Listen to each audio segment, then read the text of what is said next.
Hello and welcome back to the Hayden show. Yes, back for our Marvel adventure. On like the hottest day of the year. The worst. Woo. Yes. Woo. And speaking of hot, we get to watch a very hot episode. Gonna get it because of the extremists. They go boom. I thought you was on about just the cast. Also, yeah, they are very. I mean, Phil Coulson. What would might have been of that? But yeah, speaking of Phil, yeah, we've got the Agents of S.H.I.E.L.D. episode pilot. The 2013 it came out, I think, didn't it? Yeah, because it was not Avengers was like the summer-ish of 2012. Yeah. And if I remember correctly, it was like 23 was 2013. So this would be 2013. Yeah, because obviously this series involved the Dark World plot at one point. Yep. Which came out in 2013. So yeah, because it was not long. It was literally like not long after Dark World, wasn't it? Yeah.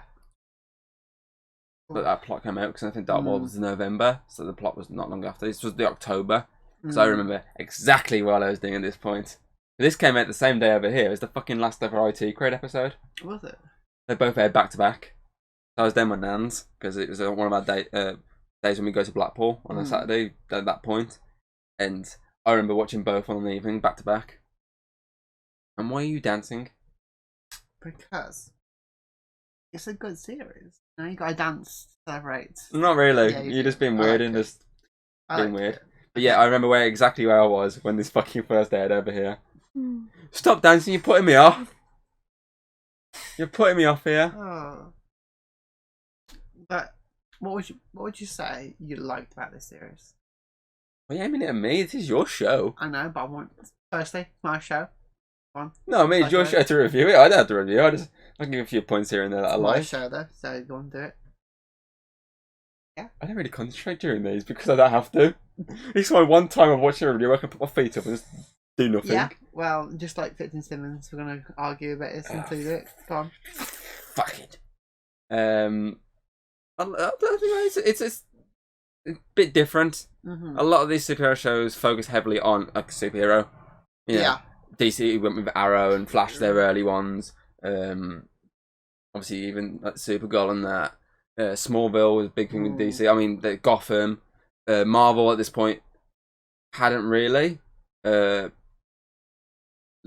they did all the old ones. They all failed miserably. But again, they were all focused on main characters. Blade, Hulk, Spider-Man. They were all focused on main characters. Where this isn't. This is focused on an organisation. This is literally...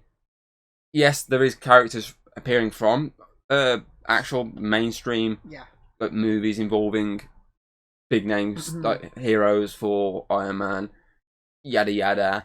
But this is the first one where it's like, yeah, we're going to involve that, but we're going to see it from the point of view of the people dealing with that shit.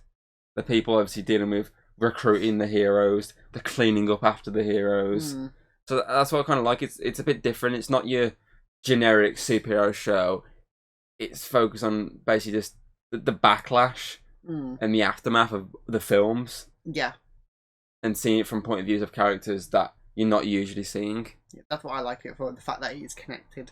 The film, it was connected to the films until Series 5. But for now at least, it's all properly fully connected. Obviously, in this one, it's to do with the first episode, it's got the extremists from Iron Man 3 in it. And obviously there's the whole start that talk about how people were in the dark about all this, like all the superhero stuff, all that this other universe that no one knows about. It's all leaked in front of it because obviously the Avengers, when New York got invaded, and it's like how the face Agent Hill said, Maria, how she said that before the events of Avengers, all people had to would be amazed about was a billionaire in a big metal suit, and that was it. I liked how the fucking irony. I know, yeah, that's why. The advert on a fire stick next to me coming with Iron Man 2. The fucking irony. But yeah, I like that it's all connected. So we see a shop, like we have like toys of the Avengers, and it's like all these brand new heroes of New York, and see clips from the Avengers film, like little TV, like fuzzy-ish clips of the Chitauri, Hulk roaring, Thor, Sama, Cap Shield, obviously Iron Man's chest. Mm. You see all these little still images of the characters, but not like full on shots because yes, they're part of this universe, but we're not going to fully focus on them. We're just going to deal with the damage they fucking do. Yeah, pretty much. We're literally dealing with our own problems here, our own little missions. And when a film comes out, we'll have a little connection here. Yeah, we do. Dark World. Eventually. Dark World. Age of Ultron's probably the biggest one. For the fact that Coulson's the whole reason Nick had the fucking helicarriers. He's the whole reason behind all that. So that's probably the biggest one there, realistically. Out of all the ones they do follow on from, that's probably the biggest one. Oh, definitely. Just because the fact that without that, he didn't have that. Yeah, they could have obviously just ignored it and not shown how he got it, but I like the fact that this is the whole reason. This shows the whole reason that actually happened. Yeah, I mean, apart from the other connection we had was the Dark World episode. Then there was obviously Lady Sif came in during an episode. That's a bit of a connection there. And Nick Fury at the end. Yeah, the last two episodes. No, so then series 2, we're getting so much really because series 2 is far down the line. It's only focusing on the pilot here. But we're only focusing on the pilot here, which means when we say the main character, we're saying Sky. Because obviously that changes later in later series. I mean, technically speaking, the main two characters here are Sky and Ward. Yeah, that's Ward being the Shield main character. Yeah. Shield main character, and Sky being the new one who's the one being brought in. Newbie. The one being brought into the universe. She's like the audience surrogate, I'd say. Whereas, basically, she's basically the audience. Yeah, because she obviously knows about what's happened in the world, because we've seen the films. Was seeing that the carnage that happened. And then obviously you've got Fitz and Simmons, which are just your techies. Yeah. Which are your side characters early on, before becoming main down the line. But we're not getting into that because it's too far down the line. And obviously you've got May, who's this basically the best of the best. Yeah. But she's kind of held back in this. She's like the mysterious character, really. We, as an audience, don't know her backstory. Yeah, but everyone's the character. Oh, you're this person. You're so good at doing this stuff. Is that what I think it is? Yeah, she's just a pilot. Melinda May's the pilot. Yeah, it's like you're like, what the fuck? What's she done? You don't know. We do see it later on through the series. We see what happened and why she's called the Cavalry. And on top of that, then you obviously got the big character from the movies, obviously Agent Coulson, Clark Gregg, who's now not dead. He's alive. Yeah, who's obviously at this point we don't know how he's not dead. The pilot, there's no reference to. There's obviously the little sort of hint that he's got killed, but there's no reference yet to how he survived. There's the little reference to Tahiti, which is obviously a big part of that storyline, which you get to by the end of series. What is it? It's hinted during the first series because of May mentions it. Yeah, that's why she's on series 2. Then it fully gets revealed. Yeah, because obviously it's him trying to find out what's going on with his mind. It's been that long since I watched this show. I fucking anything pre-series 4. I don't remember shit about apart from the slight Inhumans. See the body of the Kree in the first series. It's the second series where it goes. We actually find out it's the Kree. I can't remember. We find all of those, and that's because that's where the Inhumans come in. Obviously, he's obviously the big one from the movies since he's it was in the Iron Man movies. Yeah. 4, and obviously now he's back. Even references the Avengers where he got obviously. He mentioned how he got stabbed. He obviously he's met giants. Yeah. That was his reference. It was giants, not gods. Yeah. He's come face to face with gods, and that cost him nearly everything. Yeah. And obviously, life. Giants. Obviously, the aim of that is aimed at fucking obviously Loki. Yeah. Because frost giants. Sure.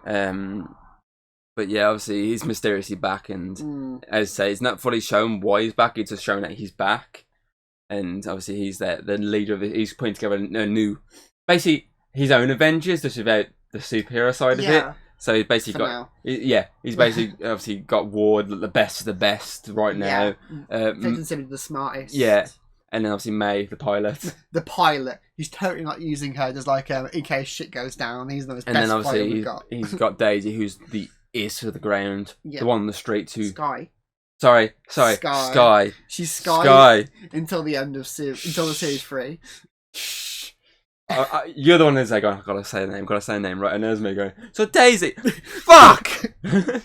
I mean, she's not Daisy Jones. But yeah, obviously, Sky is obviously the one who's on the streets level. She can be peer-to-peer with people, obviously, which is proved in this when she meets Deathlock. Well, he's not called Deathlock in this. Yeah. But as the series goes on, well, the show in general, as the series go on, he develops into full-on Deathlock, but in this is just like extremist with the little centipede on his arm. But she at least has a different perspective than these guys. These guys are all, they're focused on what S.H.I.E.L.D. People in suits, as he refers to them as. But she understands that why people don't trust S.H.I.E.L.D. and she's trying to see her change as well. Yeah, she's trying to get through to him, person to person, not person in suit to person. So, she, over the whole series, she'll change from being this hacker to probably a spy, and then even more later on. Superhero, but we'll get on for that. But yeah, if you ever come back up to this, might do at some point. Depends. I've got a lot planned, so it's it'll be a while if we do. I've got some fun stuff planned. But yeah, it is interesting to see. Obviously, when you know where every one of these characters ends up, it's interesting to see the beginning again, to see where they started off, and to see obviously then think, how they've got from here to here later on. Obviously, I haven't seen the last two series they did because I never got around to watching them.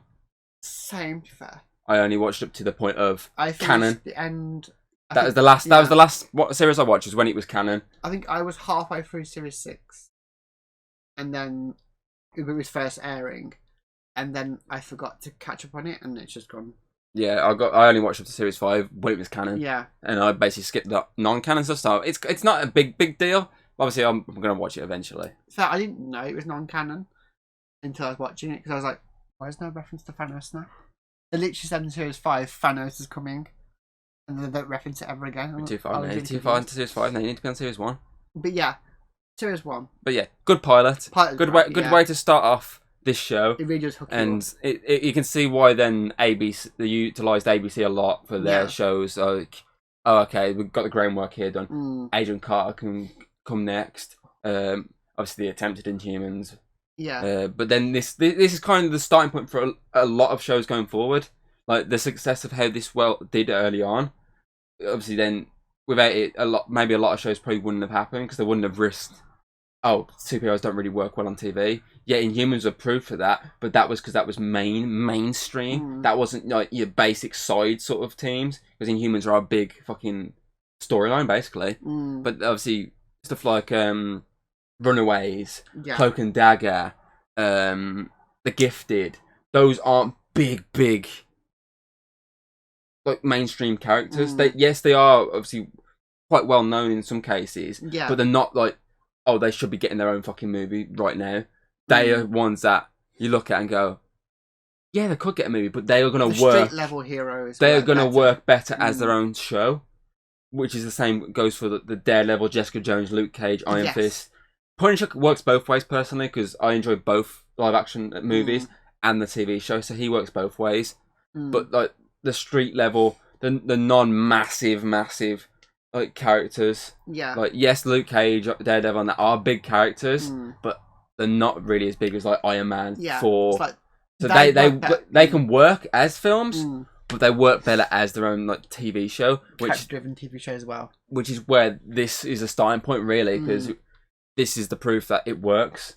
Like, this and Arrow at the same time, with the proof that definitely street level and basically massive characters work as obviously TV shows. Obviously, Flash and Supergirl are kind of like the big difference there because they're big characters. So they showed they could work as TV show as well, even as big characters. And same goes for Daredevil. But all these other ones, without Agents of S.H.I.E.L.D., realistically, some of them might not even have happened. I mean, Agent Carter probably wouldn't have happened, personally. Oh my god, yeah. I mean, yeah, it was good that it happened because it carried on from, obviously, showing how she was back then after what happened in that. But would it have happened really if this wasn't successful? Would ABC have risked it? I mean, look, after Inhumans, ABC stopped making shows in terms of Marvel. Yeah, they finished off Agents of S.H.I.E.L.D., but they stopped. That was it. Marvel basically was like, well, Disney were like, we're utilising all these elsewhere now. Yeah, you've had your chance. You fucked. They fucked up. So they're like, well, so literally, if this didn't happen and be successful, a lot of what happened wouldn't have happened. Well, basically, wouldn't have happened near That's enough. true. I mean, yes, okay, we wouldn't have got Inhumans.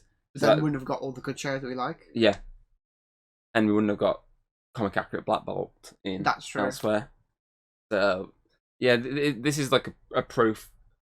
Obviously, this is where a lot of it was groundwork. This is where it showed that you can connect.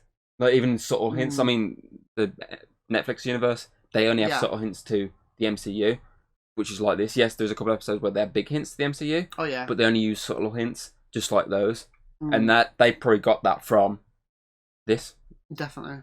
So, yeah. I mean, Netflix ones, they're designed specifically for like, if it's not, it can be seen as its own universe. They can have references, but it won't be a big deal if it's not. Yeah, the one you go, oh, 4, like they do in this series. Yeah. Was one like they do actually mention 4 by name. But yeah, for a pilot, it is a pretty well made pilot. I mean, definitely. Special effects are good. Acting's good. There's a few bits of comedy which are quite good, and there's a lot of sad moments which are pretty good. And it's your introduction into the world of S.H.I.E.L.D. Yeah. So I feel like it does everything it's meant to do. And you also introduce the team as well that you're going to be following throughout the entire first series. It'll shake up during the series, but for this one, you meet the team and you get to like them and be more intrigued with them. Like Fitzsimmons, they are probably the best characters ever. They are funny as fuck. I mean, they utilised them in the Ultimate Spider-Man cartoon, and Coulson. That's true. A lot of what, because of this show, they utilised them elsewhere in other universes. So that's pretty good. I mean, Skye eventually, when she gets a character change, she eventually goes into animated movies. So this is obviously, without this, a lot of that probably wouldn't fucking happen. I mean, you wouldn't get fucking Principal Coulson if it wasn't for this. Yeah, if it wasn't for this, you wouldn't get Principal Coulson. The best character ever of the Ultimate Spider-Man shows. But yeah, it's definitely a good and well-made pilot. Definitely, it leads from the films good, or leads into the films well.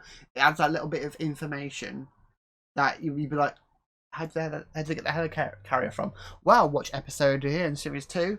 Oh, that's where it is. I like how they always these actors promote the film as well. I've seen series 2, obviously with the Porcupine Girl, which we won't say anything about. But yeah, she obviously sees the future and sees Ultron flooding the skies and stuff. Yeah. Nice little. It's very connected, and it's the first time the MCU felt fully connected, because the films we only had 2 Iron Man films, the one Captain America and one Thor film before Hulk. Oh, the Hulk as well, yeah, and the Hulk film before they were all came together in Avengers, and that made the films feel slightly connected. But this makes the world feel more. It fills in the world more. It seems more Asgardians, more of S.H.I.E.L.D. We see more of that, but not in the pilot. Oh yeah, the pilot. This is about the pilot. I'm literally. Yes. That's why I'm doing this. I'm saying wrap this up. You're going a bit too into detail into the series. This is the pilot. You're going way too far into the series. But this still works though. The idea of we see more of that side of the Marvel universe. Okay, and it's also because the first pilot we see more of S.H.I.E.L.D. We see more of extremists.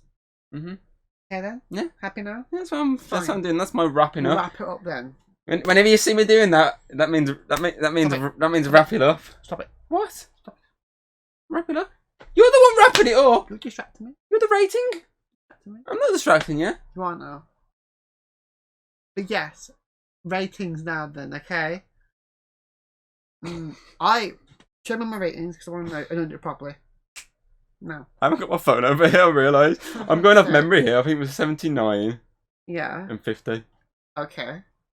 Okay, well, I'm going to give this one 90 over 100. Yeah. Out of 100? It's supposed to be bullshit ratings. Oh, yeah. It's 90 out of 10. Okay. Get it fucking right. Calm down. Yeah, fucking right. That's what I deal with. That's what I got to deal with. You're getting the ratings wrong. It's you're the one who made up this bullshit rating. Okay. Yeah. And somehow you're the one who gets it wrong. Look, I'm overhearing, and you keep distracting me when I'm trying to do stuff. Strangling you. It's simple then. Agents of S.H.I.E.L.D.'s pilot goes straight to number 1, knocking Hulk and Blade down by 1. So we have 3. My question for the audience is: who's your favourite member of the Agents of S.H.I.E.L.D.? If it's not Fitz and Simmons, you're fucking wrong. Biased. Okay, so next week we'll be taking a look at the next of the ABC universe, Agent Carter. Another one that's connected heavily to the films. Oh yeah, definitely. But, And the duology of agents. That's true. Because I mean, This the could back-to-back do- shows. I mean, both shows had cameos in this show. Yeah. So I mean, technically, obviously, she's the one that started S.H.I.E.L.D. Yep. So we get to see her origin. And we even get though to see she S.H.I.E.L.D.'s starts- origin. Yeah, because obviously we've got the Yes.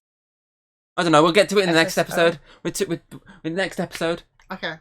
So yeah, next time we'll look at Agent Carter, Yeah. and I will get to piss her off more by doing that.